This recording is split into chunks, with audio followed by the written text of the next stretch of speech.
प्यारे बच्चों, आज के इस वीडियो में हम एनआईटी कालीकट के कटअप को लेकर बात करने वाले हैं कि 2025 में आपका क्या कटअप रहने वाला है एनआईटी कालीकट में। और जिन बच्चों का सपना है एनआईटी कालीकट में एडमिशन लेने का, तो उनका क्या रैंक होना चाहिए 2025 में, तो इस पर आज हम बात करने वाले हैं। तो बच्चों, अगर ये वीडियो अच्छा लगे तो इस वीडियो को एक लाइक ज़रूर कर दीजिएगा। और अगर आपने अभी तक हमारे चैनल को सब्सक्राइब नहीं किया है तो चैनल को सब्सक्राइब करके बेल नोटिफिकेशन ऑन जरूर कर लीजिएगा, ताकि टाइम टाइम पे आप सबों को वीडियो का इन्फॉर्मेशन मिलता रहे। ठीक है, तो चलिए स्टार्ट करते हैं आज के सेशन को। तो सबसे पहले हम लोग बात करेंगे एनआईटी कालीकट में सीएससी ब्रांच को लेकर।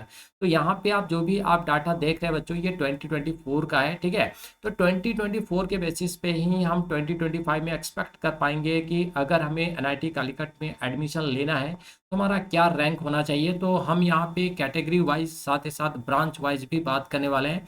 एनआईटी कालीकट में जितने भी ब्रांच चल रहे हैं वो सारे ब्रांचेस का कटअप क्या रहने वाला है 2025 में, और कैटेगरी वाइज क्या रहने वाला है, इस पर भी हम लोग यहाँ पे बात करने वाले हैं। ठीक है, तो सबसे पहले यहाँ पे बहुत सारे बच्चों का कंफ्यूजन होता है कि सर मेरा जो रिजल्ट है वो तो परसेंटाइल में आया हुआ है। जिन्होंने जेईई मेंस 2025 सेशन 1 दिया होगा तो उनका जो रिजल्ट है वो परसेंटाइल पे है। रैंक तो आपका अप्रैल सेशन के बाद आएगा फाइनल। ठीक है, तो जिन बच्चों का परसेंटाइल आया है उनको रैंक कैलकुलेट करने में काफ़ी प्रॉब्लम होता है। तो आप सबों को यहाँ पे बता दें बच्चों, सबसे पहले कि 2025 में अगर हम लोग बात करें तो लगभग 16 लाख बच्चे जो इस बार एग्जाम दे रहे हैं, है ना।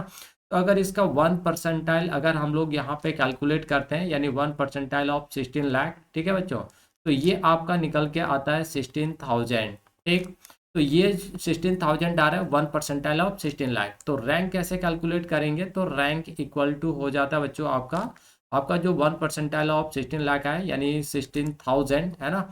फिर यहाँ पे 100 लिख दीजिए माइनस आपका जो भी परसेंटाइल है उस परसेंटाइल को यहाँ पे लिख दीजिए। मान लीजिए किन्हीं का अगर 99 परसेंटाइल है तो यहाँ पे आप लिख के, है ना, सब्ट्रैक्ट करेंगे तो अब जो नंबर यहाँ पे आपका निकल के आएगा वही आपका क्या बच्चों रैंक है। ठीक है, तो ये जो भी डाटा है वो जोसा से लिया गया है। ठीक है, और यहाँ पे रैंक के बेसिस पे, ना कि परसेंटाइल के बेसिस पे, इसलिए हमने आपको यहाँ पे थोड़ा सा गाइड कर दिया कि जिनका परसेंटाइल आया हुआ है तो वो रैंक कैसे कैलकुलेट करेंगे। अब रैंक अगर आपका आ चुका है तो उसके बेसिस पे आप चीज़ों को यहाँ पे आप समझ पाएंगे। ठीक है, तो एनआईटी कालीकट में बच्चों सीएससी के अंदर अगर जनरल कैटेगरी की बात करें तो 2024 में यहाँ पे जो क्लोजिंग रैंक था वो आपका था 4,482 रैंक। ठीक है, जबकि यही होम स्टेट में जो क्लोजिंग रैंक देखने को मिला था बच्चों जनरल कैटेगरी के अंदर, वो आपका था 9,271। अगर ओबीसी एनसीएल की बात करें तो यहाँ पे जो क्लोजिंग रैंक हुआ था अदर स्टेट का वो आपका 1,457 रैंक पर हुआ था। जबकि यही क्लोजिंग होम स्टेट वालों के लिए बच्चों सेम कैटेगरी में 3,220 रैंक पर हुआ था। ठीक है, एसटी कैटेगरी की बात करें तो यही क्लोजिंग आपका 269 रैंक पर हुआ था अदर स्टेट का, जबकि होम स्टेट में यही क्लोजिंग आपका बच्चों 4,056 रैंक पर हुआ था। ठीक है, तो अब बहुत सारे बच्चों का क्वेश्चन होगा कि 2025 में क्या हो सकता है। तो बच्चों आप सबों को बता दें कि 2024 में, है ना, जो बच्चे थे वो लगभग 14 लाख के आसपास थे, लेकिन इस बार अगर आप 2025 में देखें तो इस बार 16 लाख बच्चे जो बच्चों एग्जाम दे रहे हैं सेशन 2 में। ठीक है, तो डेफिनेटली यहाँ पे ये जो डाटा हम लोग देख रहे हैं इस डाटा में थोड़ा सा चेंज आएगा, क्योंकि यहाँ पे आपका इस बार जो है 2.25 के आसपास जो लाख बच्चे जो है ज़्यादा बैठ रहे हैं, तो थोड़ा सा रैंक में वेरिएशन आएगा, लेकिन बहुत ज़्यादा वेरिएशन आने वाला नहीं है, क्योंकि ये टायर 1 एनआईटीज है और यहाँ पे हमेशा कंपटीशन जो है बच्चों हाई रहता है। ठीक है, तो अगर आपका सेशन 1 में परसेंटाइल आ चुका है और आपने रैंक कैलकुलेट कर लिया है, और अब आप यहाँ पे देख पा रहे होंगे कि क्या आपका जो रैंक है वो सीएससी के लायक है या नहीं है। अगर नहीं है तो कोई बात नहीं, बहुत सारे ब्रांचेज हैं, उस पर भी अभी हम लोग 1 बाय 1 बात करेंगे। ठीक है, चलिए तो नेक्स्ट हम लोग बच्चों बात करते हैं एनआईटी कालीकट के अंदर ईसीई यानी इलेक्ट्रॉनिक्स एंड कम्युनिकेशन इंजीनियरिंग के अंदर। तो 2025 में जनरल कैटेगरी में अदर स्टेट का जो लास्ट क्लोजिंग रैंक था बच्चों 5th राउंड में, वो आपका 7,433 रैंक था। जबकि होम स्टेट का यहाँ पे जो क्लोजिंग हुआ था वो 12,264 रैंक पर हुआ था। ठीक है, ओबीसी एनसीएल की बात करें तो 2,574 रैंक पर यहाँ पे लास्ट क्लोजिंग अदर स्टेट का हुआ था, जबकि यही क्लोजिंग होम स्टेट वालों का 4,082 रैंक पर हुआ था बच्चों। एसटी कैटेगरी की बात करें तो 411 रैंक पर लास्ट क्लोजिंग देखने को मिला था एनआईटी कालीकट के अंदर इलेक्ट्रॉनिक्स एंड कम्युनिकेशन इंजीनियरिंग के अंदर। जबकि होम स्टेट के बच्चों का यहाँ पे लास्ट क्लोजिंग जो है 6,198 रैंक पर देखने को मिला था। ठीक है, चलिए तो आगे बात करते हैं एनआईटी कालीकट में इलेक्ट्रिकल एंड इलेक्ट्रॉनिक्स इंजीनियरिंग के अंदर।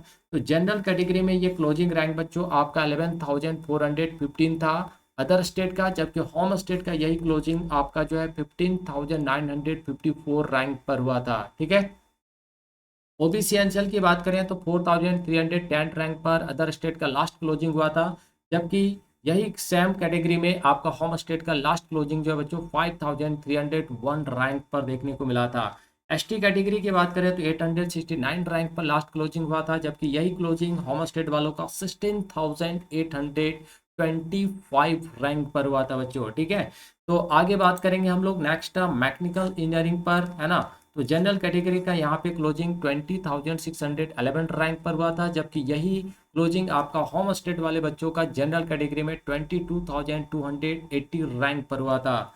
ओबीसी एनसीएल की बात करें तो 6,889 रैंक पर अदर स्टेट का लास्ट क्लोजिंग देखने को मिला था एनआईटी कालीकट में मैकेनिकल इंजीनियरिंग के अंदर, जबकि सेम कैटेगरी में आपका होम स्टेट के बच्चों का लास्ट क्लोजिंग जो बच्चों 7,893 रैंक पर था। ठीक है।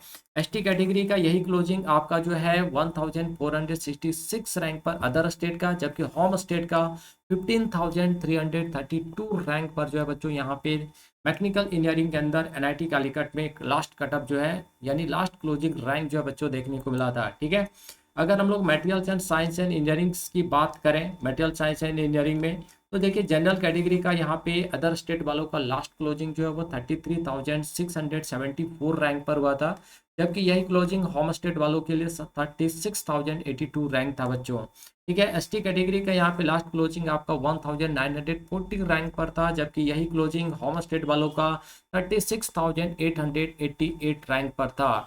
तो आप यहाँ पे बच्चों अनुमान लगा सकते हैं कि अगर आपको एनआईटी कालीकट के अंदर एडमिशन लेना है तो आपका क्या रैंक होना चाहिए। चलिए अभी और भी ब्रांचेस हैं जिस पे हम लोग देखेंगे कि लास्ट आपका मिनिमम कितना का रैंक होना चाहिए ताकि आपका एडमिशन एनआईटी कालीकट के अंदर किसी भी ब्रांच पे हो जाए। ठीक है।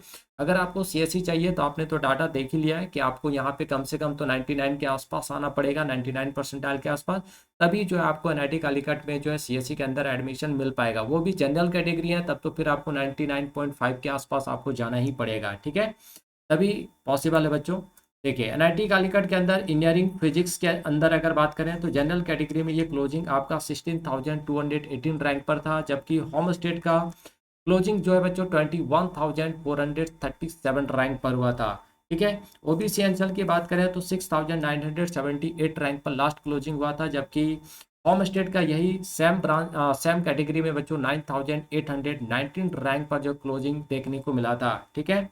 चलिए आगे बात करते हैं बायोटेक्नोलॉजी पर। तो जनरल कैटेगरी का देखिए यहाँ पे अदर स्टेट वालों का लास्ट क्लोजिंग जो है वो 35,922 रैंक पर हुआ था, जबकि होम स्टेट वालों का यही क्लोजिंग 32,869 रैंक पर हुआ था बच्चों। ठीक है।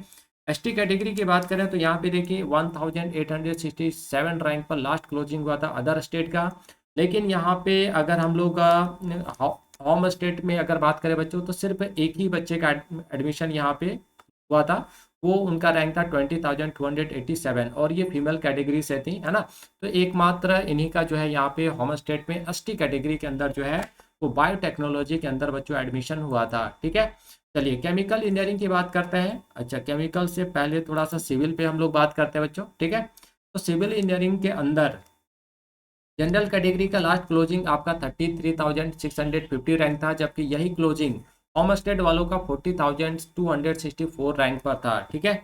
एसटी कैटेगरी का सिविल इंजीनियरिंग के अंदर बच्चों लास्ट क्लोजिंग अदर स्टेट का 1,550 रैंक पर देखने को मिला था, जबकि यही क्लोजिंग आपका होम स्टेट वालों का 34,138 रैंक था बच्चों। ठीक है। आगे बात करते हैं केमिकल पे। तो जनरल कैटेगरी का देखिए 26,194 अदर स्टेट का लास्ट क्लोजिंग, जबकि यही क्लोजिंग होम स्टेट वालों के लिए बच्चों 30,934 रैंक पर हुआ था। अगर ओबीसी एनसीएल की बात करें तो 9,306 रैंक पर अदर स्टेट के बच्चों का लास्ट क्लोजिंग हुआ था, जबकि होम स्टेट का यही क्लोजिंग आपका 10,457 रैंक पर देखने को मिला था। ठीक है। आगे बढ़ते हैं बच्चों हम लोग। तो यही एक्सपेक्टेड कटअप आपका हो सकता है 2025 में। हमने आपको पहले ही बताया कि थोड़ा बहुत यहाँ पे चेंजेस आएगा, क्योंकि ये टायर 1 एनआईटीज हैं तो यहाँ पे हमेशा कंपटीशन हाई रहता है या किसी भी ब्रांच में आपको एडमिशन लेना हो। ठीक है। तो इस वजह से आपको थोड़ा-सा अच्छा स्कोर करना पड़ेगा। अगर आपने सेशन 1 में अच्छा स्कोर नहीं किया है, तो डेफ़िनेटली आप टारगेट लीजिए सेशन 2 में, अप्रैल सेशन में जो एग्ज़ाम हो रहा है, उस पे आप बेहतर स्कोर कर पाएँ, ताकि आपका एडमिशन इंडिया के टॉप एनआईटीज़ के अंदर हो बच्चों, ठीक है? और एक अच्छा ब्रांच आपको मिल जाए। चलिए, एनआईटी कालीकट के अंदर प्रोडक्शन इंजीनियरिंग की अगर बात करें, तो जनरल कैटेगरी का लास्ट क्लोजिंग यहाँ पे 33,433 रैंक पर हुआ था, जबकि यही क्लोजिंग आपका होम स्टेट वालों का 41,705 रैंक पर हुआ था बच्चों, ठीक है। ओबीसी एनसीएल की बात करें तो 12,253 रैंक पर लास्ट क्लोजिंग देखने को मिला था एनआईटी कालीकट में प्रोडक्शन इंजीनियरिंग के अंदर, जबकि यही क्लोजिंग आपका होम स्टेट वालों के लिए 14,647 रैंक पर हुआ था। एसटी कैटेगरी में यहाँ पे बच्चों सिर्फ अदर स्टेट के बच्चों का ही एडमिशन हो पाया था, 1889 लास्ट क्लोजिंग रैंक था। होम स्टेट के किसी भी बच्चे का यहाँ पे कोई एडमिशन नहीं हुआ था, ठीक है। तो आप इस तरह से ये जितने भी डाटा आपने देखा है एनआईटी कालीकट का, इसके बेसिस पे आप 2025 में आपका क्या एक्सपेक्टेड कट ऑफ हो सकता है, ये आप यहाँ पे चेक कर सकते हैं बच्चों, ठीक है। क्योंकि हमने आपको पहले ही बताया कि 2025 में 2024 के कंपेयर में 2.25 लाख बच्चे जो है ज़्यादा बैठ रहे हैं, तो डेफिनेटली यहाँ पे चेंज आएगा। लेकिन ये सारे टायर 1 एनआईटीज़ हैं, तो यहाँ पे बहुत ज़्यादा रैंक में वेरिएशन नहीं होने वाला है, ठीक है। तो आपको अपना परसेंटाइल को इम्प्रूव करना पड़ेगा, ताकि ताकि आपका रैंक अच्छा बन जाए सेशन 2 में, है ना। क्योंकि जो भी आपका रिजल्ट आएगा सेशन 1 और सेशन 2 दोनों को कंपेयर करने के बाद जो सबसे बढ़िया होता है, उसी के बेसिस पे आपका रैंक बनता है। तो अप्रैल सेशन में जैसे ही एग्ज़ाम खत्म होगा, और 17 या कुछ अप्रैल आपका टेंटेटिव डेट है रिजल्ट का, तो उस इस टाइम पे आपका रैंक भी आ जाएगा, और उस टाइम पे आप बेहतर तरीके से अपने आप को यहाँ पे चेक कर पाएंगे कि क्या आपका एडमिशन एनआईटी कालीकट के अंदर हो पाएगा या फिर नहीं।